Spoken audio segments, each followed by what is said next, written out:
इमरान।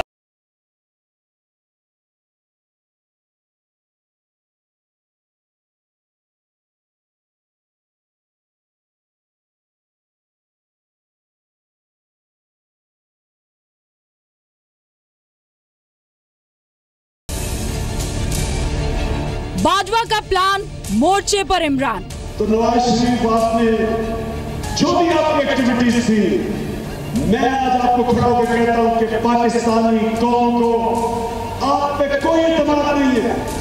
वकीलों की चढ़ाई, नवाज की विदाई। हमारा ये मुतालबा है, प्राइम मिनिस्टर इखलाकी जवाब हो चुके हैं and he should resign. Kulbhushan पर छिनेगी नवाज की कुर्सी। दो ममालिक के दरमियान इख्तिलाफ हो तो उसकी वो राय दे सकते हैं, तो इसलिए उनका एक बुनियादी फर्ज है। उसने कहा कि वो जो बायलैटरल एग्रीमेंट आपका है वो हमें इसको एग्जामिन करने से नहीं रोक सकता। संडे की सबसे बड़ी स्टोरी में बताएंगे क्या 7 दिन में होगा नवाज का तख्ता पलट।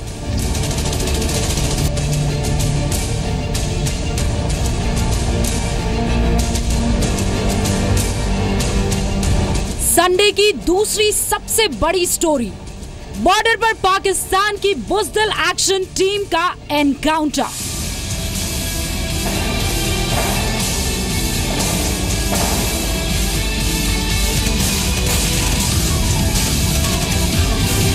और संडे की तीसरी बड़ी स्टोरी में दिखाएंगे केजरीवाल पर कपिल मिश्रा का रशियन अटैक। हर बार मैं तथ्यों और डॉक्यूमेंट्स के साथ हवाला और काले धन का सबूत देता हूं। मेरे हाथ में अरविंद केजरीवाल का कॉलर है और 6 फ्लैग स्टाफ मार्च से निकल के अरविंद केजरीवाल सीधे तिहाड़ जाएंगे। लेकिन सबसे पहले देखिए नवाज पर तख्ता पलट के खतरे का पूरा सच।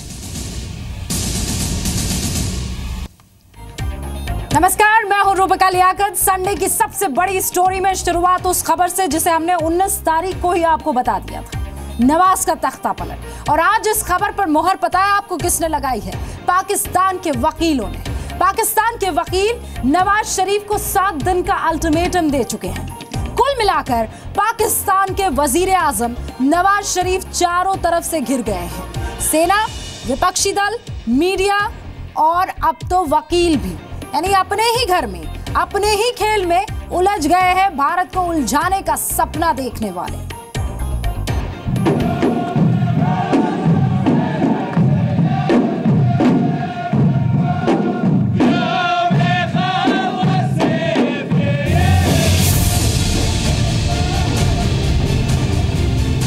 दिनों से पाकिस्तान के प्रधानमंत्री नवाज शरीफ सऊदी अरब में अमेरिकी राष्ट्रपति डोनाल्ड ट्रंप से मिलने के लिए पैरवी लगा रहे हैं, तो वहीं पाकिस्तान में नवाज शरीफ को सत्ता से बेदखल करने की तैयारी जोर शोर से चल रही है।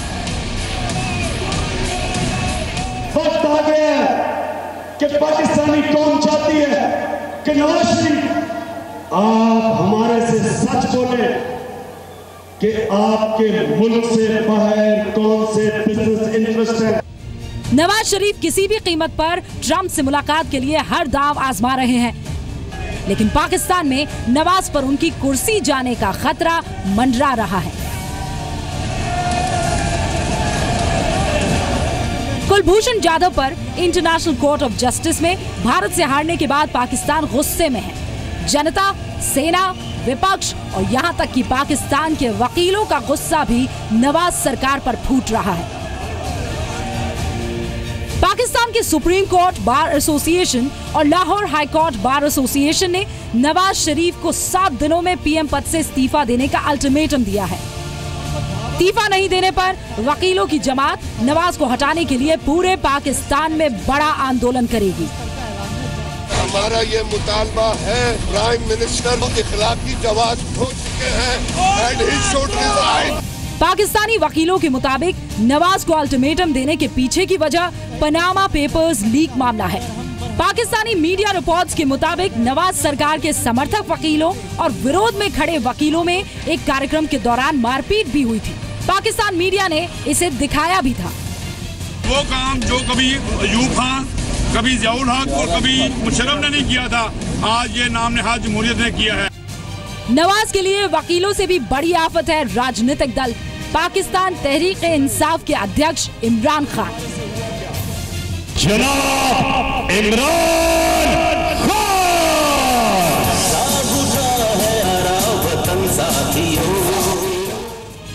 इमरान खान के बारे में कहा जा रहा है, नवाज शरीफ की घेराबंदी करने की सुपारी उन्हें पाकिस्तानी सेना ने ही दी है।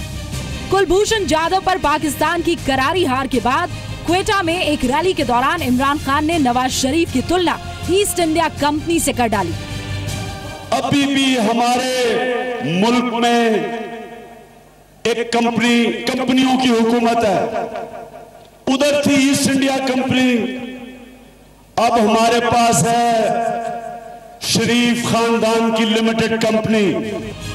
इमरान खान ने कुलभूषण जाधव के मामले में पाकिस्तान की हार के लिए नवाज शरीफ के बिजनेस प्रेम को जिम्मेदार ठहराया।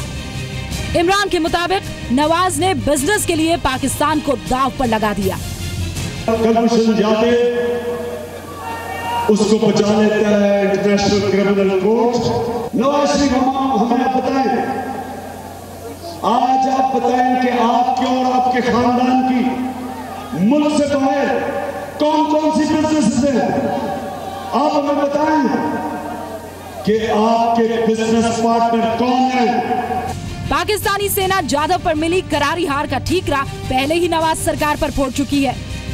पाकिस्तानी सेना ने कहा था कि अब हम बॉर्डर पर भी लड़ाई लड़े और कोर्ट जाकर केस भी लड़े, और अब तो सेना के साथ न सिर्फ इमरान खान बल्कि पाकिस्तान के वकीलों का बहुत बड़ा धड़ा भी नवाज शरीफ के खिलाफ हो गया है, जो सत्ता से उनको बेदखल करने के लिए बेताब है। ब्यूरो रिपोर्ट, जी मीडिया। वैसे अभी तो नवाज शरीफ इस वक्त सऊदी अरब में है। पाकिस्तान में उनकी कुर्सी खतरे में इधर पड़ी हुई है। सेना से अनबन के बीच अब नवाज सरकार का ये बयान आया है कि इंटरनेशनल कोर्ट ऑफ जस्टिस में कुलभूषण जाधव पर पाकिस्तानी सरकार और सेना साथ मिलकर लड़ेगी। आप समझ रहे हैं ये कहने की जरूरत नवाज सरकार को पड़ी क्यों?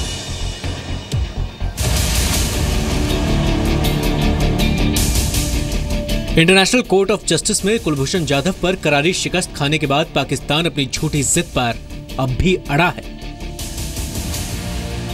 लेकिन पहली बार उसने जरूर ये माना कि कुलभूषण जाधव की ओर से पाकिस्तान सरकार को याचिका मिली है। देखिए ना जी, ज़ाहिर है कि इंडियन मीडिया के मोटिव आपको पता है, तो मेरा ख्याल है उसको इतनी अहमियत नहीं देनी चाहिए कि हम पॉलिसी का हिस्सा बने। लेकिन पहली बात जो आपने कही है कि उनकी अपील जो है वो आ चुकी है उनकी तरफ से, और जो प्रोसेस है कोई अपील है, चाहे उनकी अपनी है या मदर की तरफ से, एक ही बात। सरताज अजीज विदेश मामलों पर अपने पीएम नवाज शरीफ को सलाह देते हैं, लेकिन जाधव की ओर से याचिका दिए जाने के सवाल पर भी उनका जवाब शायद में था। कुलभूषण जाधव की मां ने 26 अप्रैल को जाधव की सजा के खिलाफ याचिका भेजी थी, लेकिन उस अपील की मंजूरी को लेकर पाकिस्तान का रुख अब तक साफ नहीं है। इंटरनेशनल कोर्ट ऑफ जस्टिस के फैसले को भी पाकिस्तान ने नहीं माना। कोर्ट ने कहा था कुलभूषण जाधव को काउंसलर एक्सेस मिले, लेकिन पाकिस्तान काउंसलर एक्सेस देने को तैयार नहीं है। ऑपरेटिव पार्ट है, उसमें काउंसलर एक्सेस पे कोई डिसीजन नहीं है। ये कमेंट है उनका, या राय है कि जी हम इस इशू को एग्जामिन, हमारी क्योंकि जो आईसीजे की सबसे बुनियादी एक रिस्पॉन्सिबिलिटी वो ये है कि इंटरनेशनल कन्वेंशन की इम्प्लीमेंटेशन या इंटरप्रटेशन पे दो ममालिक के दरमियान इख्तलाफ हो तो उसकी वो राय दे सकते हैं। तो इसलिए उनका एक बुनियादी फ़र्ज है। उसने कहा कि वो जो बायलैटरल एग्रीमेंट आपका है वो हमें इसको एग्जामिन करने से नहीं रोक सकता। अब ये बेसिक राइट को भी डिनाई करना इनके इंटेंशंस को पूरी तरह से उजागर करता है। पाकिस्तान के ऐसे मना करने से मन में संदेह उत्पन्न होता है कि कुलभूषण जाधव जी की सेहत के बारे में हमें फिर अभी संदेह होने लगा है। अब आपको बताते हैं कि काउंसलर एक्सेस है क्या, इसका मतलब क्या है। 1963 की वियना संधि के तहत दो देशों के बीच संबंध के नियम तय किए गए। वियना संधि के मुताबिक जिस देश का दूसरे देश से रिश्ता है वो दूसरे देश में दूतावास या वाणिज्य दूतावास खोल सकता है। अगर कोई देश दूसरे देश के नागरिक को अपने यहाँ गिरफ्तार करता है तो इसकी जानकारी उस देश के दूतावास या उच्चायोग को देनी होती है। जानकारी देने पर उस देश के राजनयिक अपने नागरिक से संपर्क करते हैं। राजनयिकों के जरिए कोई देश अपने नागरिक को कानूनी आर्थिक मदद मुहैया कराता है। वियना संधि के तहत विदेशी नागरिक की गिरफ्तारी के फौरन बाद उसके देश के दूतावास को जानकारी दी जानी चाहिए। क्योंकि इंडियन एम्बेसी या इंडियन हाई कमीशन या इंडियन कॉन्सुलेट जनरल जो भी हो वहाँ, उसके जो कर्मचारी हैं ऑफिशियल, वो जाकर के उससे मिले और पूछे भाई क्या हुआ, कैसे है, क्या है। वो कुछ कहना चाहता है अपने बारे, कुछ परिवार को मैसेज भेजना चाहता है, ये सब का काम करने का और कांटेक्ट करने का उनके साथ। कोर्ट के फैसले के बाद भी कुलभूषण जाधव को पाकिस्तान इसलिए काउंसलर एक्सेस नहीं देना चाहता क्योंकि काउंसलर एक्सेस मिलने पर भारत कुलभूषण की कानूनी मदद कर सकता है। कानूनी मदद देकर भारत पाकिस्तान के झूठ का पर्दाफाश कर सकता है।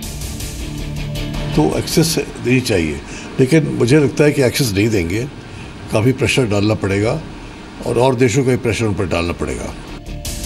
पाकिस्तान अब वकीलों की नई टीम बनाकर इंटरनेशनल कोर्ट ऑफ जस्टिस में आगे की लड़ाई लड़ने जा रहा है, लेकिन उसकी लड़ाई की बुनियाद झूठ पर टिकी है। मनीष शुक्ला, जी मीडिया, दिल्ली।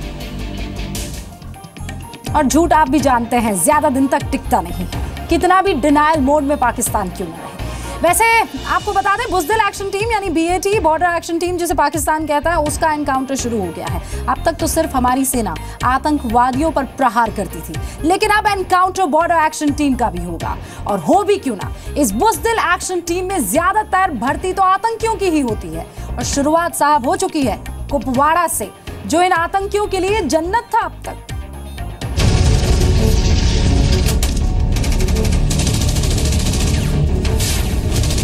कश्मीर के कुपवाड़ा में पहाड़ों और घने जंगलों के बीच बीते 2 दिनों से भयंकर आतंकी मुठभेड़ हो रही है।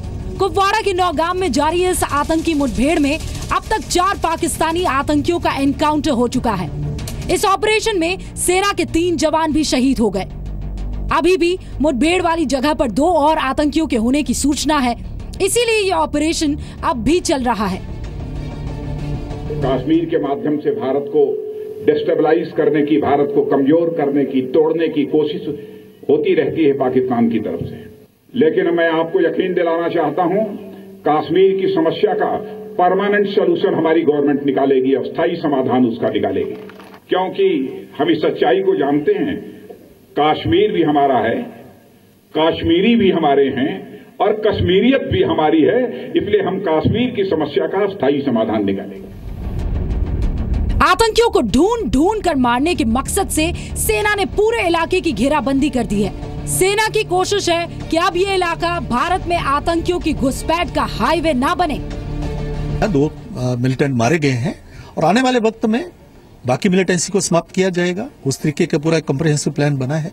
हर तीसरे दिन कुछ न कुछ इस तरह की इंसिडेंट होती रहती हैं और आतंकवादी मारे जाते हैं, और इसमें भारत के जवानों का खून बह रहा है, पाकिस्तान के आर्मी के जवानों का खून नहीं बह रहा है। कुपवाड़ा में भी सर्च ऑपरेशन के दौरान सेना ने LOC के पास केरन सेक्टर में आतंकियों के ठिकानों को तबाह करते हुए भारी तादाद में हथियार और गोला बारूद बरामद किए हैं।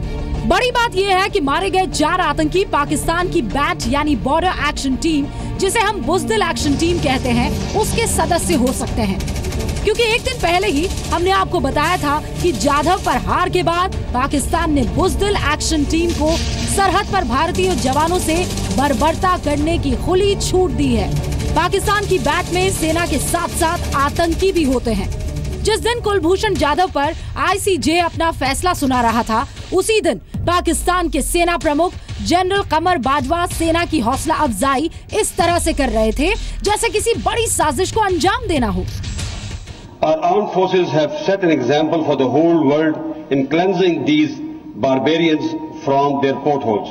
I am grateful to Almighty Allah for bestowing this honor and pride on me to command such a brave, professional and dedicated army, and I have no hesitation in saying that ours is the best army in the world. Bajwa के green signal के बाद ही सीमा पर पाकिस्तान की बुज़दिल action team फिर से active हो गई। कुपवाड़ा यानी जहां आतंकी ऑपरेशन चल रहा है, वो इलाका बर्फ पिघलने से लेकर सर्दियां आने तक आतंकियों के लिए आतंक का हाईवे बना रहता है। यही वो वक्त है जब कश्मीर में सबसे ज्यादा आतंकवादी दाखिल होते हैं। इस बार इन्फिल्ट्रेशन हुआ है और ये एक ऐसा वक्त है जब ऊपर पहाड़ों पे बर्फ पिघल गई है और अभी जो है पाकिस्तान की तरफ से बहुत से टेररिस्ट यहाँ आ रहे हैं, उसकी खबर मिल रही है। कुपवाड़ा ही वो इलाका है जहां आतंक से एनकाउंटर में सबसे ज्यादा जवान शहीद हुए हैं। लेकिन अब सेना, इंटेलिजेंस और दूसरी एजेंसियों का तालमेल बेहतर हुआ है, इसलिए घुसपैठ करते ही आतंकी ढेर हो रहे हैं और उन्हें भेजने वाले पाकिस्तान की बौखलाहट बढ़ रही है। खालिद हुसैन के साथ ब्यूरो रिपोर्ट, जी मीडिया, कुपवाड़ा। अभी जो बॉर्डर पर एक्शन चल रहा है हमारी सेना का, वो तो हमने आपको दिखा दिया। आम आदमी पार्टी और कपिल मिश्रा के बीच भी तो एक्शन चल रहा है, वो भी आपको दिखा दे, क्योंकि अभी तो ताजा आरोप लगे हैं। केजरीवाल पर कपिल मिश्रा के आरोपों वाली बमबारी इस रविवार को भी जारी रही है। इस बार केजरीवाल पर कपिल ने 400 करोड़ रुपए के घोटाले वाले 9 सवाल पूछ डाले हैं। और खास बात यह है कि पहली बार कपिल के इस आरोप पर केजरीवाल का रिएक्शन आया है। जी हाँ, जिसका बेसब्री से सबको इंतजार था।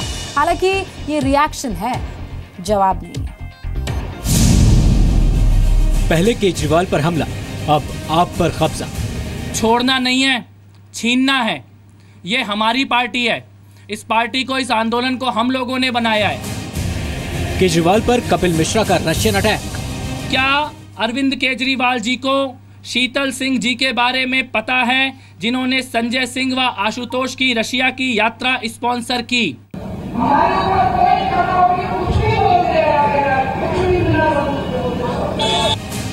दिल्ली के सीएम अरविंद केजरीवाल पर सिलसिलेवार हमले करने वाले कपिल मिश्रा का ये नया हमला है। केजरीवाल सरकार में पूर्व मंत्री रहे कपिल मिश्रा का आरोप है कि केजरीवाल सरकार ने हाई सिक्योरिटी नंबर प्लेट मामले में 400 करोड़ रुपए का घोटाला किया है। रोजमाटा और उत्सव सेफ्टी 2 कंपनियां हैं जिनका SPV स्पेशल पर्पस व्हीकल बनाया गया था, जिसके खिलाफ 400 करोड़ रुपए की घोटाले की जांच हमारी अपनी 49 दिन की सरकार ने की। हमारी अपनी सरकार की कमेटी ने यह बोला कि यह घोटाला हुआ है और इन कंपनियों के ठेके रद्द होने चाहिए। उसके बाद हमारी दोबारा सरकार आई, कंपनियों के ठेके रद्द नहीं हुए।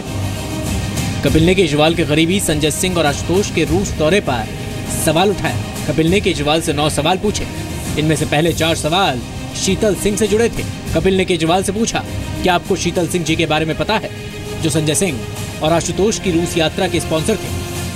क्या आपको पता है Sheetal Singh high security registration plate का बिजनेस करते हैं? क्या आपको पता है दिल्ली में हाई सिक्योरिटी नंबर प्लेट का 400 करोड़ रुपए का घोटाला हुआ है, जिसकी जांच जारी है? क्या आपको मालूम है जिन कंपनियों के खिलाफ ये 400 करोड़ के घोटाले की जांच चल रही है, उनसे शीतल सिंह जी के सीधे संबंध रहे हैं?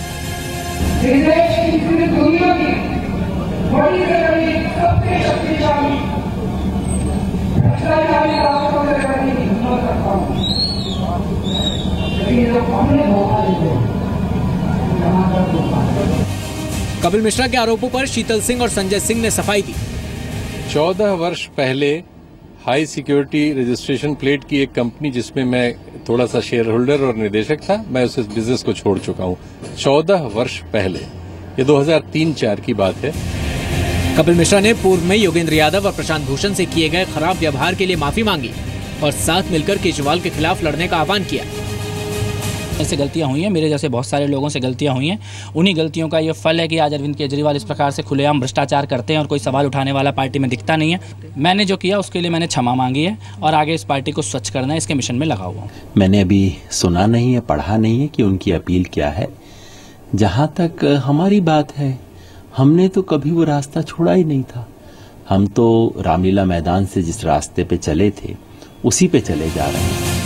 कपिल मिश्रा ने कहा कि अब वो भ्रष्टाचार मुक्त और केजरीवाल मुक्त दिल्ली बनाने के लिए संघर्ष करेंगे।